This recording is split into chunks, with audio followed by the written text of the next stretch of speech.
Hi, I'm Angela Stallcup, and this is my assignment for week 5 of our Intro to Communications Theories class.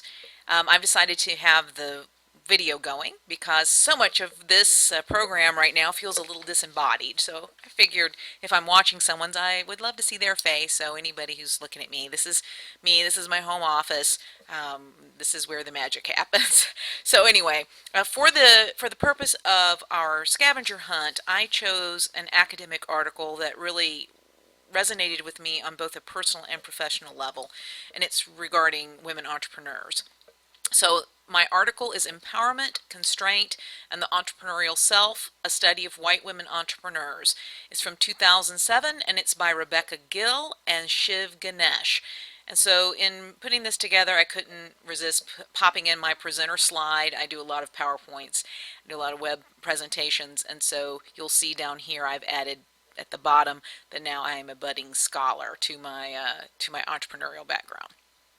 So moving on to the paper, I thought it was appropriate to start with a screenshot of the title page of the paper, because basically if we're examining how the paper is framed and structured, then right here in the abstract slash author's note slash preview, basically we get the thesis statement and the setup for the paper. I thought this one was particularly interesting because it contains, it's kind of hard to see down there, but it contains at the bottom keywords: discourse, empowerment, entrepreneurial self, feminism, gender, intersectionality. That really, I think, is sets up also the tone. And for me, thinking about my own writing, since I do a lot of writing for the web, thinking about if I was going to SEO keyword tag it, this is basically tagged. And so I think that's a great place to sort of start thinking about themes, is what would my keywords be? So I thought this was very helpful and felt very modern. So jumping right into the paper, clearly this is talking about empowerment, constraint, entrepreneurial self. These are going to be the three topics, the three main areas of focus of the research and of the analysis. So we're going to keep coming back to these terms: empowerment, constraint, and entrepreneurial self. And throughout the paper, these terms are further clarified. But the general thesis relates to the empowerment of women entrepreneurs. I wanted to put in here that it is from the critical and feminist perspective. So we talked about critical tradition. This comes out of the critical tradition. But they're particularly focusing on the concept of bounded empowerment as a lens through which to examine entrepreneurship and gender. So to me, that's the thesis, that bounded empowerment applies to entrepreneurship and gender. And basically, their premise as we move into the introduction is to investigate how do women entrepreneurs experience empowerment, and how are these related to the discourses on entrepreneurialism. So in a very classic sort of critical tradition methodology, they're going to look at the literature of entrepreneurship, of which there is a lot, particularly then narrowing in on the literature related to women entrepreneurs, and then looking at the actual conversations and discourses of women entrepreneurs themselves. So, that moves us into their approach, which they also outline in the introduction, where they're going to introduce these perspectives of empowerment based upon communication-centered feminist work on the topic of empowerment and entrepreneurship. They're going to present their research and findings and discussion, and then they're going to consolidate in terms of bounded empowerment. And here's where we really get the definition: a form of empowerment radically shaped by intersecting context and experiences. So again, in the introduction, they're setting up the fact that the discourse says that anyone who's an entrepreneur feels empowered by the experience.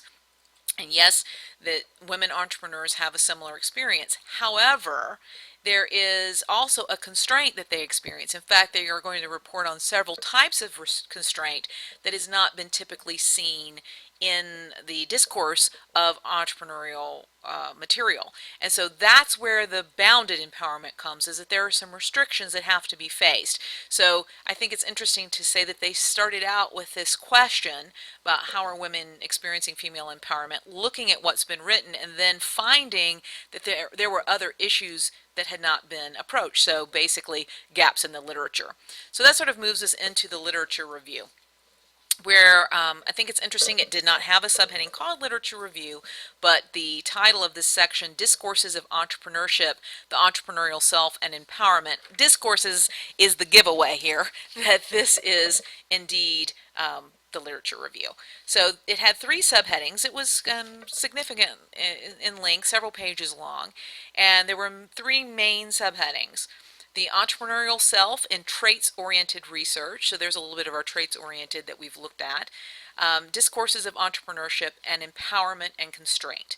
And so then when we move on into the material, entrepreneurial self and traits-oriented research itself had several subheadings here, looks like 5. So the entrepreneurial self strives toward autonomy. The entrepreneurial self is masculine. The entrepreneurial self is normed white. The entrepreneurial self is essential empowerment and the entrepreneurial self. So under each one of these then was a discussion of the literature, and so these were the themes. These are the main themes of the common discourse in entrepreneurship, be it female or otherwise. So when we move into the methods, I think this is interesting because the paper is titled A Study of White Women Entrepreneurs, and my experience is, especially living in a very diverse area, entrepreneurship is not particularly ethnically dominated. There are a lot of different ethnic groups of women participating in entrepreneurship. Interestingly enough, when we start looking at the methods, we see why this has to say white entrepreneurs, because they focus their area. So when you're looking at the methods, there were two subheadings, participants and procedures. Their participants were 23 women entrepreneurs who had attended an entrepreneurial networking group in the northwestern United States, and they were all white. And so the authors attributed this to the general demographics of the Northwest. So when they were putting their group together, they only had white women to talk to, so they could only comment on the experience of white women, which I thought was interesting. Moving on into their methods, they used interviews where they were, semi-structured, 40 to 80 minutes. They wrote down notes. They focused their questions on 4 areas related to entrepreneurship: motivation for becoming an entrepreneur, family responsibilities, challenges, and resources. And then they looked for themes. So they sought themes, they put those key themes together, and then they used a feminist research practice which foregrounds the narrative of the participants.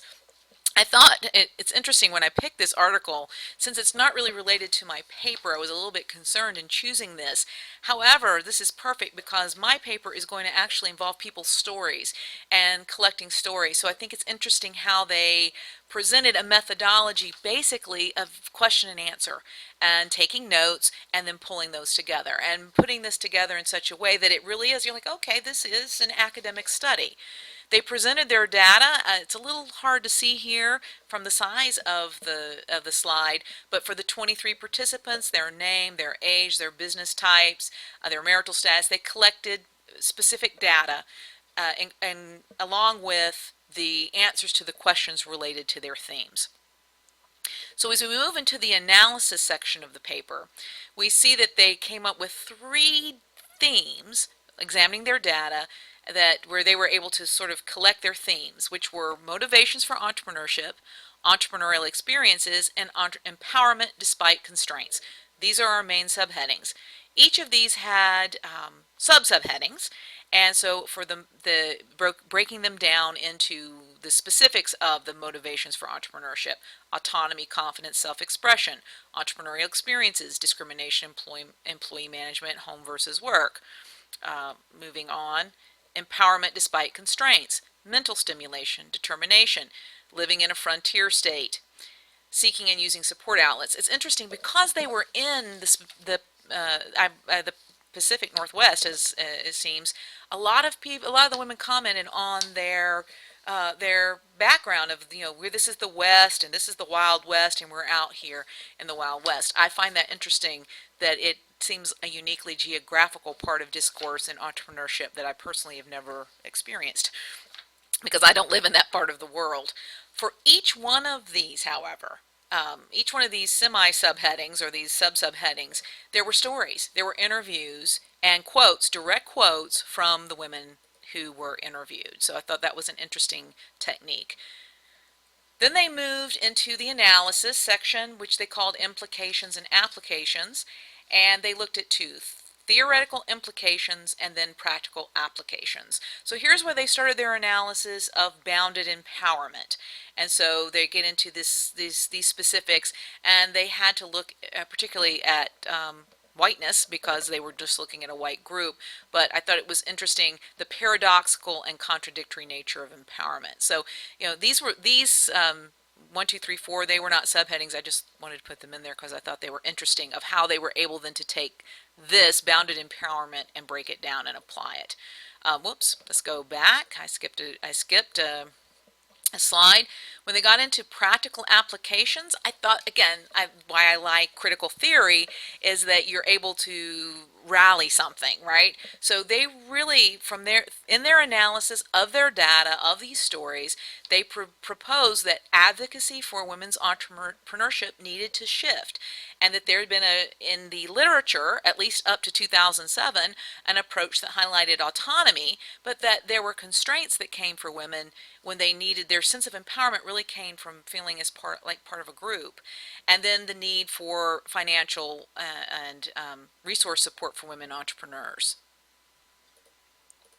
So that then led to their conclusion, which was pretty short in length, where they suggested further study and areas of study. So because their group was so specifically ethnic, they said certainly further study should involve a diversity of ethnicity.